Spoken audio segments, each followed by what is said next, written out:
Assalamualaikum warahmatullahi wabarakatuh.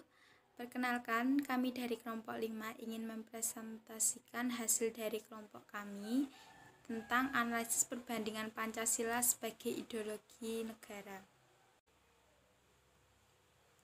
Rumusan masalah yang pertama, apa pengertian dari ideologi? Yang kedua, bagaimana perbandingan antara Pancasila dan ideologi? Yang ketiga, bagaimana perbandingan antara Pancasila dengan agama? Yang keempat, bagaimana perbandingan Islam dengan Pancasila? Untuk pengertian ideologi, secara etimologi dari bahasa Yunani, yaitu idea atau perawakan, gagasan, dan buah pikiran, dan logis yang artinya ajaran. Dengan demikian, ideologi adalah ajaran atau ilmu tentang gagasan dan buah pikiran atau Science des Idées.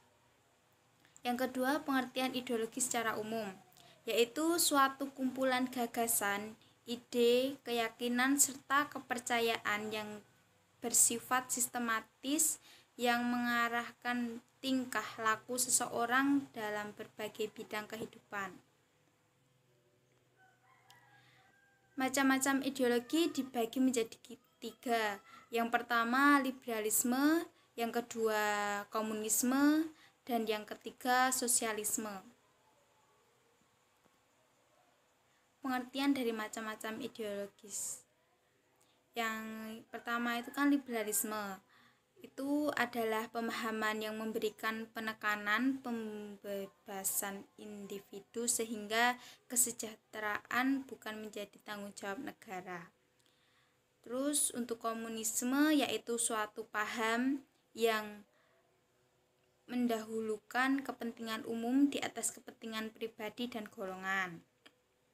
Yang ketiga sosialisme, yaitu ideologi yang lebih mengedepankan persamaan atau pemerataan derajat antar masyarakatnya.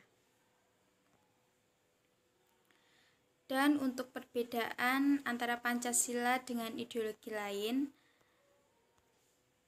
dalam aspek hukum, Pancasila yaitu demokrasi Pancasila, hukum untuk menjunjung tinggi keadilan dan keberadaan individu dan masyarakat. Untuk sosialisme, demokrasi untuk kolektivitas, diutamakan kebersamaan masyarakat sama dengan negara. Komunisme, demokrasi rakyat, berkuasa mutlak satu partol, hukum untuk melanggengkan komunis.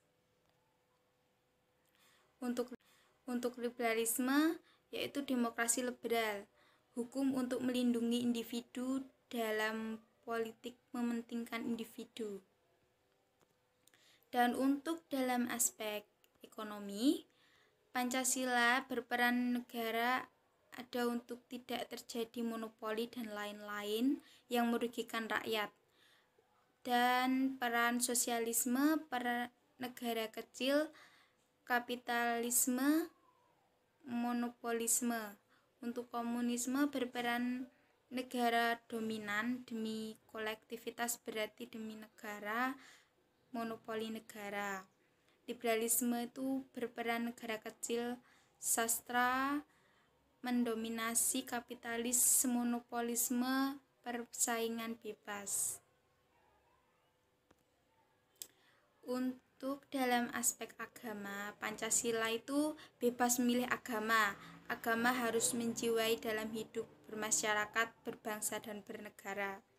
Yang untuk sosialisme, agama harus mendorong berkembangnya kebersamaan, diutamakan kebersamaannya itu.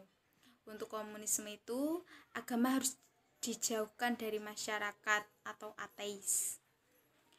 Liberalisme, agama urusan pribadi, bebas beragama atau memilih agama atau ateis.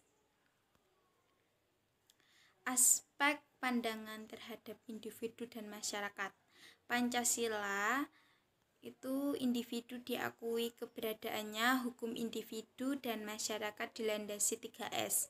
Yaitu 3S itu selaras, serasi, dan seimbang. Dan sosialisme, masyarakat lebih penting daripada individu. Komunisme, individu tidak penting dan masyarakat tidak penting, dan semua itu jadi di komunisme itu semua tidak penting. Kolektivitas yang dibentuk negara itu yang lebih penting. Dia itu lebih mengutamakan yang kolektivitas yang dibentuk negara. Terus liberalisme, individu lebih penting daripada masyarakat. Masyarakat diabaikan bagi individu. Dan untuk ciri khasnya, Pancasila, berdemokrasi Pancasila, bebas memilih agama. Terus sosialisme itu kebersamaan, akomodasi. Terus komunisme itu ateis, dogmatis, otoriter, ingkar HAM.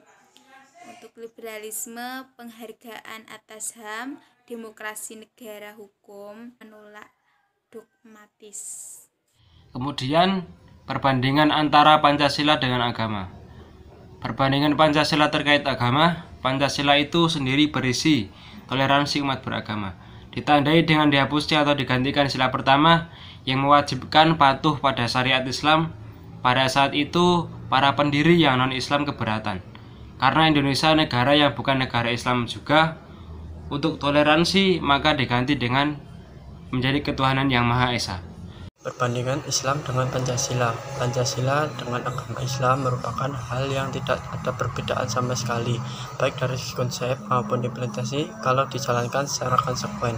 Alasannya, karena Pancasila dari sila pertama sampai sila kelima berhubungan dengan ayat-ayat Al-Quran dan juga hadis Nabi.